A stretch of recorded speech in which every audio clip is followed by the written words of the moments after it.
আমাদের পুরো সংগঠন পরিকল্পিতভাবে আজকে এই পরিবেশ সৃষ্টি করছে এবং এই একটা গুমের অভিযোগ দিয়ে বিএনপিকে আন্তর্জাতিকভাবে বেকায়দায় ফেলানোর জন্যই আজকে এই অভিযোগ করা হয়েছে। আসলে জিশান প্রদানের বিষয়টাকে আমরা একটা গভীর চক্রান্ত এবং ষড়যন্ত্র হিসেবে দেখছি। জিশান প্রদানের বিষয়টাকে নিয়ে একটা গুমের অভিযোগ করা হয়েছে। এই গুমের অভিযোগ করার কারণে আমরা এটাকে একটা চক্রান্ত হিসেবে দেখছি। কারণ যখন দেখেন জিশানের ঘটনা ঘটার সাথে সাথে জামাতের প্রধান যিনি তার আইডি থেকে গুমের অভিযোগ করা হয়েছে। কোনো একটা বিষয় পরিপূর্ণ না জেনে না বুঝে তো উনি করেন না, উনি নিশ্চয়ই এখানে কোনো ষড়যন্ত্র আছে দেখে উনি করছেন। দেখেন আন্তর্জাতিক মিডিয়ায় বিএনপি অথবা এই বর্তমান সরকার মোটামুটি একটা ভালো অবস্থানে আছে। আমি মনে করি গুমের অভিযোগটা এই কারণে করা হয়েছে যাতে বহির্বিশ্বে বিএনপিকে একটা সমস্যায় ফেলানো যায়, এই কারণে গুমের অভিযোগটা এখানে আনা হয়েছে। তো গুমের অভিযোগ আনা হয়েছে এই কারণে ষড়যন্ত্র হিসাবে। জিশানের এই বিষয়টা জিশান নিজে যেখানে অপরাধী সেখানে জিশানকে বাঁচানোর জন্য, জিশানকে সেভ করার জন্য, বিএনপির উপর দোষ দেওয়ার জন্য জামাত পরিকল্পিতভাবে এবং জামাতের পুরো সংগঠন পরিকল্পিতভাবে আজকে এই পরিবেশ সৃষ্টি করছে এবং এই একটা গুমের অভিযোগ দিয়ে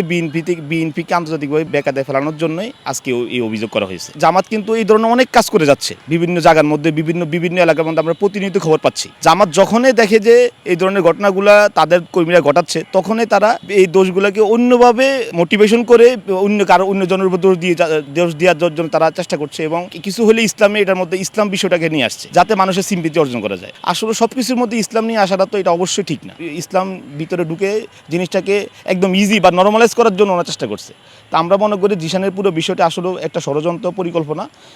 আমি পুলিশ প্রশাসনকে এবং বাংলাদেশের বর্তমান যে স্বরাষ্ট্রমন্ত্রী সহ শুরু করে সবাইকে আমি আন্তরিকভাবে ধন্যবাদ দিব, কারণ তারা খুবই দ্রুত এবং আন্তরিকতার সাথে পুরো জিনিসটা উদ্ঘাটন করার কারণেই কিন্তু আজকে দেশ গভীর ষড়যন্ত্র থেকে রক্ষা পেয়েছে। জামাত শিবির যে ধরনের রাজনীতি করে বা তারা যে পলিটিক্সটা করে, হয়তো এই জিনিসটা নিয়ে তারা অনেক বড় কিছু করতে পারতো যদি দ্রুততার সাথে এই জিনিসটা উদ্ঘাটন করতে না পারতো।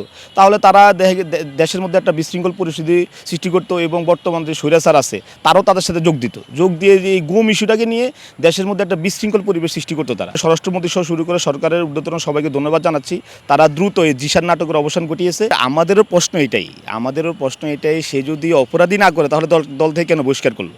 তারা একটা ধর্ষণকে তারা প্রেমের নাটক, তারা প্রেম বলছে। আমি একজন ছাত্রনেতা হিসাবে আমি সবচেয়ে বেশি আহত হয়েছি এটা জানার পরে যে তারা একটা ধর্ষণের ঘটনাকে প্রেমের ইস্যু দিয়ে প্রেম করছে, এই কারণে বহিষ্কার করছে। তো আমি বলতেছি এটা সম্পূর্ণ হাস্যকর।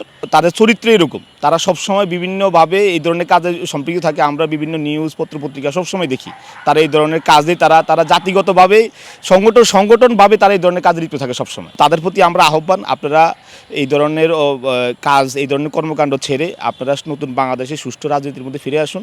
আমরা আওয়ামী লীগবিহীন বাংলাদেশে, আমরা যেহেতু স্বৈরাচারবিহীন বাংলাদেশে আমরা চাই সবাই কাঁধে কাঁধ মিলিয়ে দেশের উন্নয়নে কাজ করে। তো আপনাদের কাছে অনুরোধ, আপনারা এই ধরনের কাজ পরিহার করে আপনারা সত্য ন্যায়ের পথে আসুন। আপনারা দোষারোপের রাজনীতি এবং দেশকে অন্য হেয় প্রতিপন্ন করার রাজনীতি ছেড়ে সঠিক পথে রাজনীতি করুন।